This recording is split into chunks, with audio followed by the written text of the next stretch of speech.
शिव चर्चा की महिमा, छोटे बेटे की विजय। एक छोटे से गांव में हरे भरे खेतों और मिट्टी की सौंधी खुशबू के बीच चार भाई अपने माता पिता के साथ रहते थे। परिवार बड़ा था, पर मन सबका अलग अलग।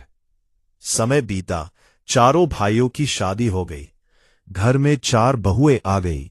शुरू शुरू में सब कुछ अच्छा चला, लेकिन धीरे धीरे मनमुटाव शुरू हो गया। तीनों बड़े भाई कमाते थे, खेत संभालते थे, व्यापार करते थे। छोटा भाई भोला था, सीधा था, भगवान में विश्वास रखने वाला था। उसका मन काम से ज्यादा भक्ति में लगता था। वह रोज सुबह उठकर भगवान शिव का नाम लेता, मंदिर जाता और शाम को गांव की महिलाओं को बैठाकर शिव चर्चा करता। जब संपत्ति बांटने की बात आई तो तीनों बड़े भाइयों ने मिलकर चाल चली। ये तो बस भजन करता है, कमाता तो कुछ है नहीं। तीनों बहुओं ने भी अपने अपने पति को समझाया, अलग हो जाओ, अपना हिस्सा ले लो, छोटे के चक्कर में क्यों फंसे हो। अंत में बंटवारा हो गया। तीनों बड़े भाइयों ने खेत, पैसा, घर का बड़ा हिस्सा ले लिया। छोटे भाई को कुछ खास नहीं मिला, बस घर का एक छोटा सा कोना और माता पिता। माँ बाप ने कहा, बेटा हम तेरे साथ रहेंगे, तू हमारा सच्चा सहारा है।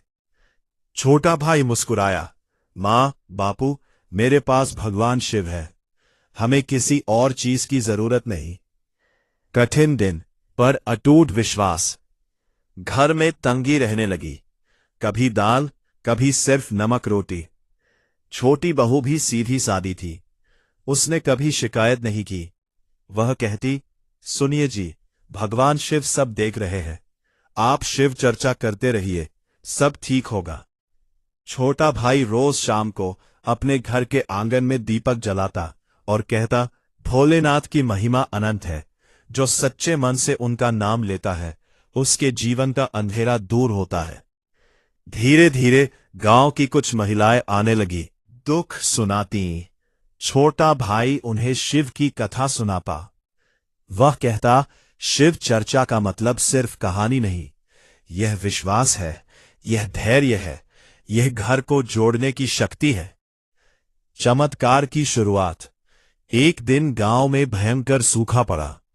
तीनों बड़े भाइयों की फसल बर्बाद हो गई, व्यापार ठप हो गया। लेकिन छोटे भाई के घर के पीछे जो छोटा सा टुकड़ा बचा था, वहां की फसल हरी भरी थी। सब चौंक गए। लोग कहने लगे, यह शिव कृपा है। धीरे धीरे गांव में चर्चा फैल गई, जिस घर में शिव चर्चा होती है वहां सुख शांति रहती है। गांव की औरतें हर सोमवार छोटे भाई के घर आने लगी। भजन गूंजने लगा, हर हर महादेव। भगवान की कृपा। एक रात छोटे भाई को सपना आया, स्वयं भोलेनाथ प्रकट हुए, जटाधारी, गले में सर्प, त्रिशूल हाथ में। भोलेनाथ बोले, वत्स तूने कभी शिकायत नहीं की, तूने माता पिता की सेवा की, पत्नी का मान रखा और मेरा नाम लिया। अब समय है तेरे जीवन में उजाला आने का। अगले ही दिन शहर से एक व्यापारी आया, उसे गांव में जमीन चाहिए थी।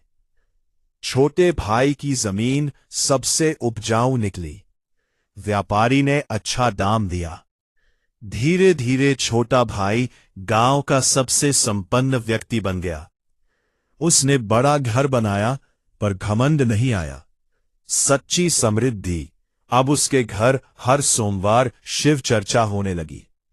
चारों दिशाओं से महिलाएं आने लगी। छोटी बहू सबको प्रेम से बिठाती, प्रसाद देती। वह कहती, बहनों घर में धन से पहले मन की शांति होनी चाहिए, और वो मिलती है भगवान के नाम से। तीनों बड़े भाई पछताने लगे। वे छोटे भाई के पास आए, भैया हमें माफ कर दो। छोटे भाई ने गले लगा लिया, भाई तो वही होता है जो गलती माफ कर दे। अब चारों भाइयों के घरों में बारी बारी से शिव चर्चा होने लगी। गांव में झगड़े कम हो गए, घर घर दीपक जलने लगे। महिलाओं के लिए संदेश। छोटी बहू ने एक दिन शिव चर्चा में कहा, बहनों, घर को तोड़ना आसान है, जोड़ना कठिन। अगर हम महिलाएं ठान ले कि घर में प्रेम रहेगा तो कोई ताकत उसे तोड़ नहीं सकती। शिव चर्चा सिर्फ पूजा नहीं, परिवार को जोड़ने का माध्यम है। गांव की महिलाएं भावुक हो गई। सबने प्रण लिया, हर घर में सोमवार को शिव चर्चा होगी। अंत में समय बीता, गांव खुशहाल हो गया। लोग कहते, जहां शिव चर्चा वहां शिव कृपा। छोटा भाई अब सिर्फ धनवान नहीं था, वो सम्मानवान था। उसका नाम विश्वास का प्रतीक बन गया। और सच ही है, जो माता पिता की सेवा करे, पत्नी का सम्मान करे और सच्चे मन से भगवान शिव का नाम ले, उसका जीवन कभी खाली नहीं रहता। संदेश, धन से बड़ा विश्वास है, झगड़े से बड़ा प्रेम है और सबसे बड़ी शक्ति है शिव चर्चा।